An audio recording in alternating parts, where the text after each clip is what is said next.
ഒരു തന്തൂരി ചിക്കൻ ഉണ്ടാക്കിയല്ലോ. കോഴി ഒക്കെ മേടിച്ച് നല്ലപോലെ ഒന്ന് കഴുകി വൃത്തിയാക്കി ഇതേപോലെ ഒന്ന് വരഞ്ഞ് വെച്ചിട്ടുണ്ട്. ഇതേപോലെ ഒരു 3-4 ടേബിൾ സ്പൂൺ തൈര് അങ്ങോട്ട് എടുക്കുക. 2 ടീസ്പൂൺ അളവിൽ ഇഞ്ചി വെളുത്തുള്ളി പേസ്റ്റ് ഇട്ട് കൊടുക്കുക. 1 ടേബിൾ സ്പൂൺ കാശ്മീരി മുളക് പൊടി, 1 നുള്ളു മഞ്ഞൾപ്പൊടി, 1/2 ടീസ്പൂൺ ജീരകപ്പൊടിയും കൂടെ അങ്ങോട്ട് ഇട്ട് കൊടുക്കുക. ഇതേപോലെ 1/2 ടീസ്പൂൺ മസാലപ്പൊടി, കുറച്ച് ഏലക്കാപ്പൊടി കൂടി ഇട്ട് കൊടുക്കുക. 1 ടേബിൾ സ്പൂൺ കാസൂരി മേത്തി എടുത്തിട്ടുണ്ട്.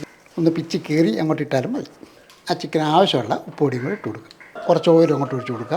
നമുക്ക് 1 ടേബിൾ സ്പൂൺ നാരങ്ങാ നീരോടെ അങ്ങോട്ട് ഒഴിച്ച് കൊടുക്കുക. ഇനി ഇത് നന്നായിട്ടൊന്ന് മിക്സ് ചെയ്തെടുക്കണം. ഇതേപോലെ ഒരല്പം കുരുമുളക് പൊടിയും കൂടി ഇട്ട് കൊടുക്കുകയാണ്. ഇപ്പോൾ ഈ മസാല നന്നായിട്ടൊന്ന് മിക്സ് ചെയ്തതിന് ശേഷം ഇതിനകത്തോട്ട് കീറി വെച്ചിരിക്കുന്ന ചിക്കൻ അങ്ങോട്ട് ഇട്ട് കൊടുക്കും. ഈ മസാല ഇതിലോട്ട് തേച്ച് പിടിപ്പിക്കും. അപ്പം ഈ ഒരു രീതിക്ക് മസാലയൊക്കെ കൂടെ തേച്ച് പിടിപ്പിക്കുക. ഒരു 2 മണിക്കൂർ ഫ്രിഡ്ജ് വെച്ച ശേഷം മണം എടുക്കാൻ അടച്ചു വെക്കാം.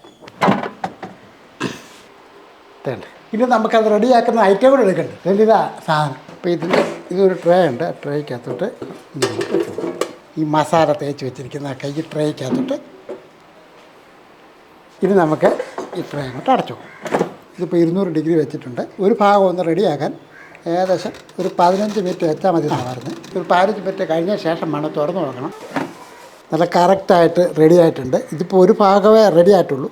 ഒരല്പം ഓയിൽ നമുക്ക് ഇതിൻ്റെ മുകളിലോട്ട് ഇങ്ങനെ തൂത്ത് കൊടുക്കുക. നേരത്തെ വെച്ച പോലെ തന്നെ മറുഭാഗം കൂടെ ഒന്ന് റെഡിയാക്കി എടുക്കാം. ഇതിപ്പോൾ 200 തന്നെ വെച്ചിട്ടുണ്ട്.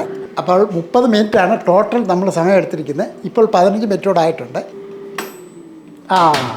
തുറന്നു നോക്കാം.